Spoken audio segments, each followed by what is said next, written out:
এখন আমি চলে এসেছি সরস্বতী নদীর সম্মুখে। তীব্র গতিতে পাহাড়ের মধ্য থেকে বেরিয়ে আসছে সরস্বতী নদী, আর পাশে রয়েছে শ্বেতবর্ণ সরস্বতী মন্দির। মাতা সরস্বতীর বর্ণে এই মন্দিরটা শ্বেতবর্ণ রাখা হয়েছে।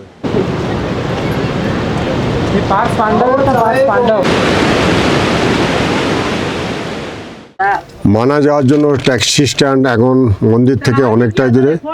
আমরা প্রায় 1 কিলোমিটার হেঁটে আসলাম। এসে এখন বসেছি গাড়ির ভিতরে।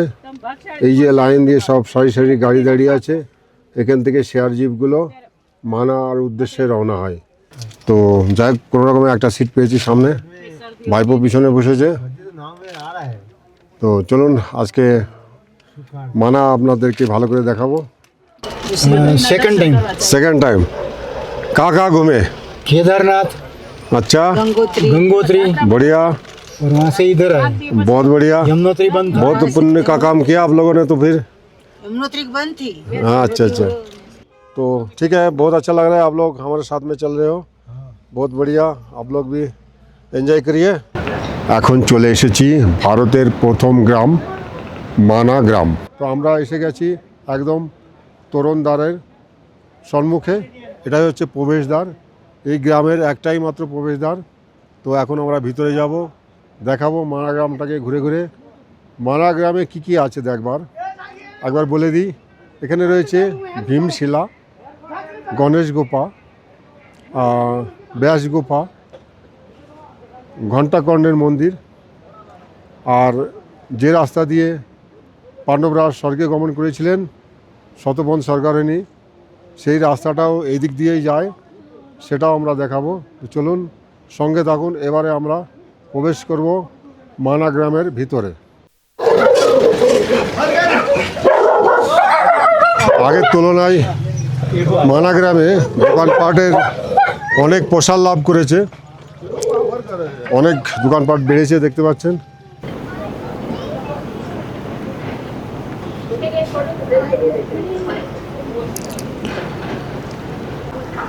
দারুণ লাগছে ফুলগুলো।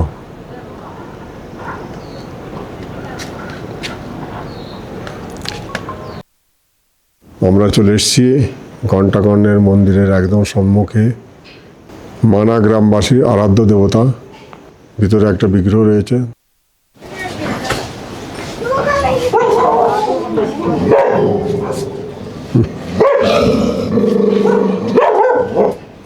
चले रहे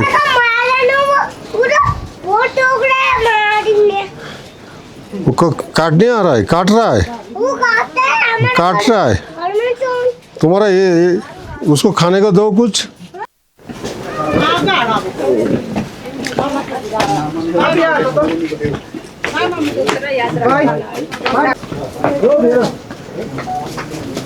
टीपीपी कैंप, তার পাশ দিয়ে একটা রাস্তা চলে গেছে পাহাড়ের গা দিয়ে, শতবন স্বর্গারোহীর রাস্তা, যেখান দিয়ে আমরা গিয়েছিলাম। ওই যে তাগড়ার রেখা আছে, ওর নিচে দিয়ে রাস্তাটা গেছে। এই ক্যাম্পের পিছন দিক দিয়ে সরু ওই যে পাহাড়ের ঢাল দিয়ে যে পাথর গাদা দেওয়া আছে, এখান দিয়ে একটা রাস্তা উঠে যাচ্ছে। সামনে একটা জেসিবি লাগানো আছে, তারপরে একটা মন্দির দেখা যাচ্ছে। হ্যাঁ, ওই মন্দিরের পাশ দিয়ে রাস্তাটা সোজা চলে গেছে একদম ধার ঘেঁষে নদীর ওই পার দিয়ে মা শতবন স্বর্গারোহিণী।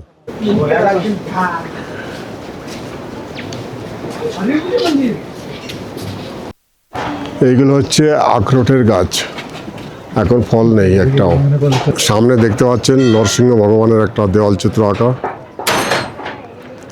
এখানে একটা নতুন বিল্ডিং তৈরি হচ্ছে।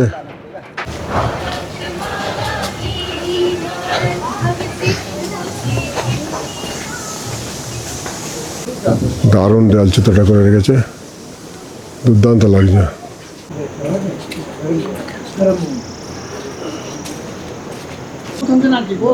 আর একটা দেওয়াল চিত্র সামনে দেখতে পাচ্ছেন, কত সুন্দর লাগছে।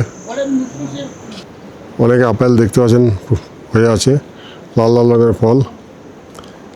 আর এই ঘরটায় খুব সুন্দর দেওয়াল চিত্র,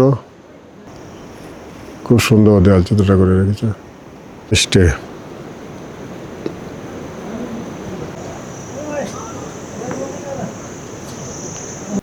এর মধ্যেও খুব সুন্দর সুন্দর চাষ হয়, কপির চাষ, ফুল গাছ, বাঁধাকপি দেখতে পাচ্ছেন দূরে, পাশে এগুলো বাঁধাকপি।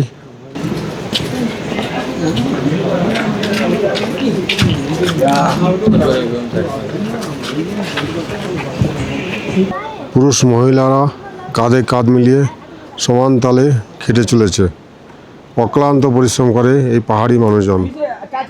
ইদানিং মানাগ্রামে এসে প্রচুর দোকানপাট দেখতে পাচ্ছি, থাকা খাওয়া বসার জায়গা সব কিছু হয়েছে।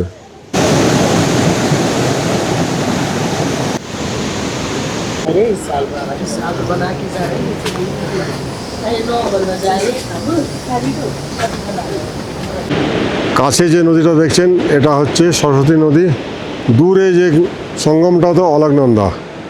এই সরস্বতী নদী এইটুকু স্থানই শুধুমাত্র দেখা যায়, হ্যাঁ, পাহাড়ের মধ্য থেকে বেরিয়ে আসছে, আর কোথাও সরস্বতী নদী দেখা যায় না।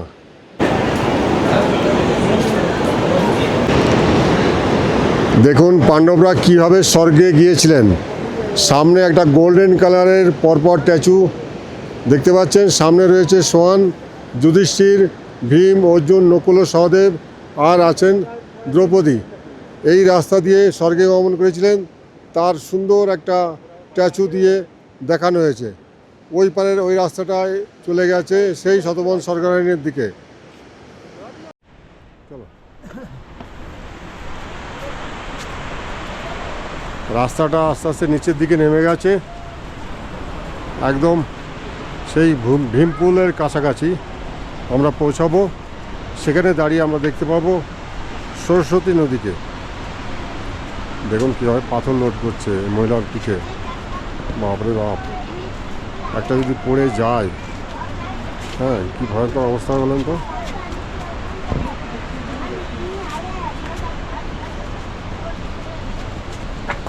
এভাবে পাথর নিয়ে যাচ্ছে।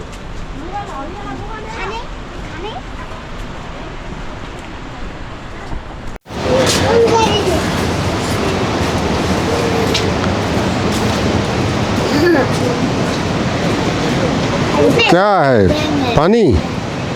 पानी? अंकल जी हाँ। कैसे है?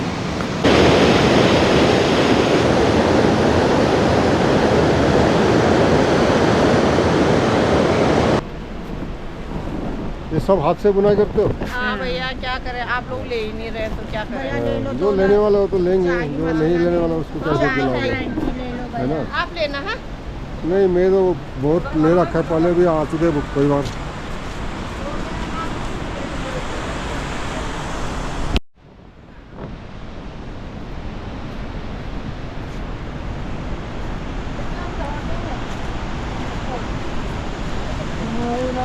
जय माँ सरस्वती, जय माँ सरस्वती। आपका नंबर दे तो ये गाड़ी में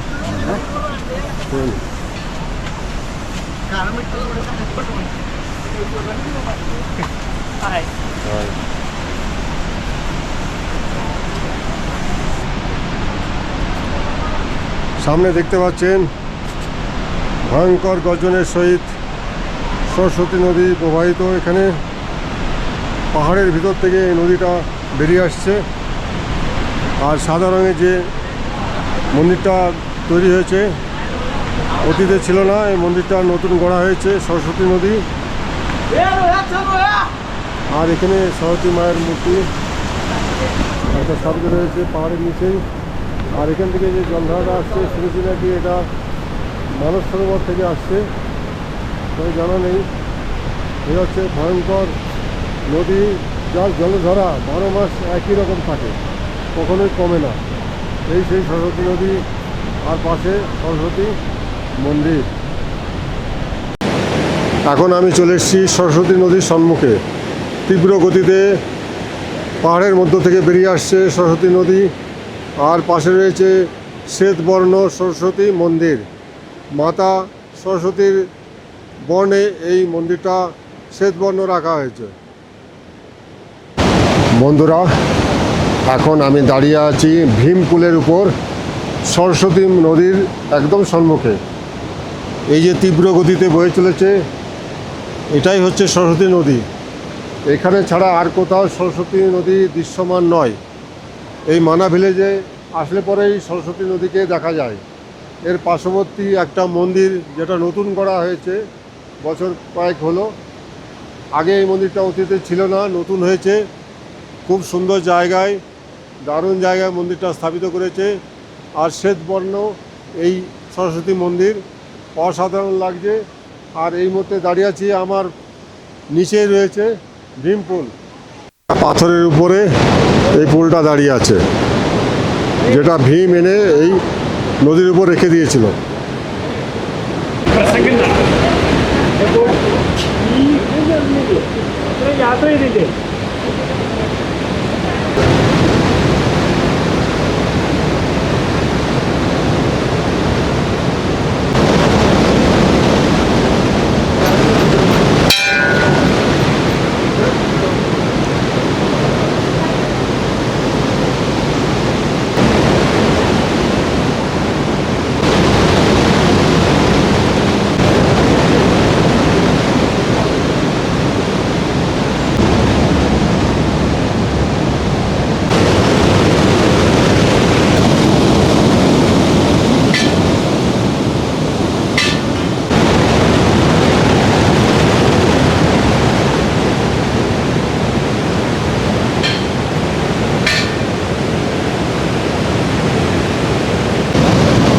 সামনে এটা হচ্ছে ভীমপুল, যেটা পাণ্ডবরাজ স্বর্গারোহণের সময় এই বড় প্রস্তরখণ্ডটা ভীম এখানে এসে রেখে দিয়েছিলেন। তার উপর দিয়ে দ্রৌপদী পার করে চলে গিয়েছিলেন স্বর্গারোহণের পথে।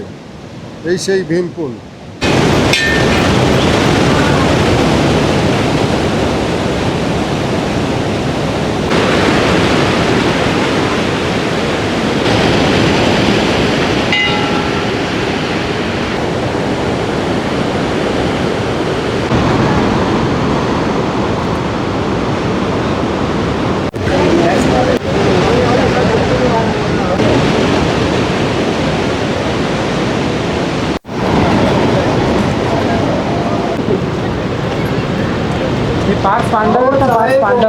এখন দাঁড়িয়ে আছি সরস্বতী নদীর থেকে খানিকটা উপরে।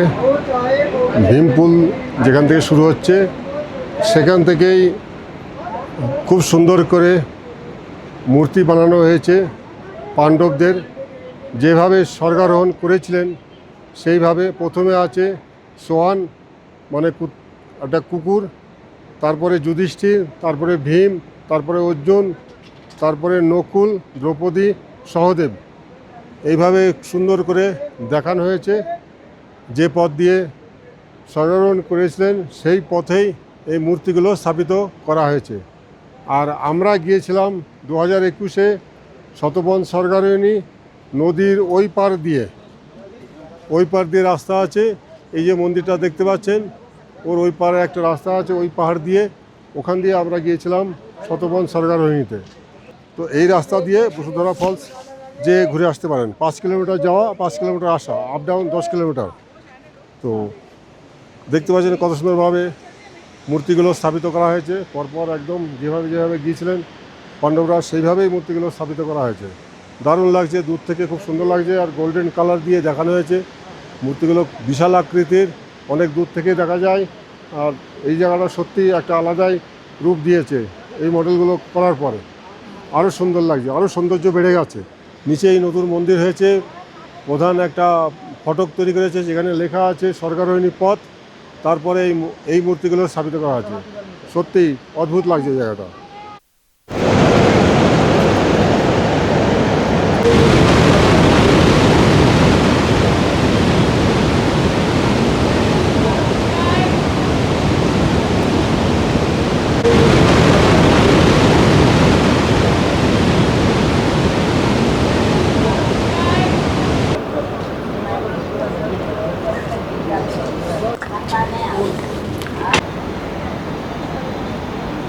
এটা হচ্ছে আখরোটের গাছ, যে ফল হয়ে আছে, থোকা থোকা ফল ধরে আছে, এগুলো সব আখরোট।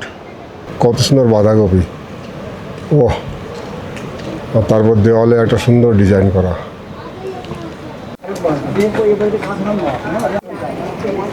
ওই যে লাল ঝান্ডা ওইটা হচ্ছে ব্যাস গুফা পথি।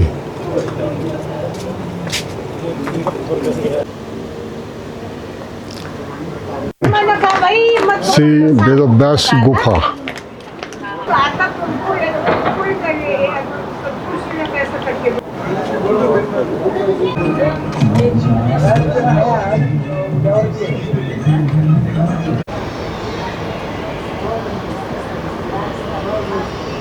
এই হচ্ছে গণেশ গুফা, উপরে রয়েছে মন্দির। इधर आ बबी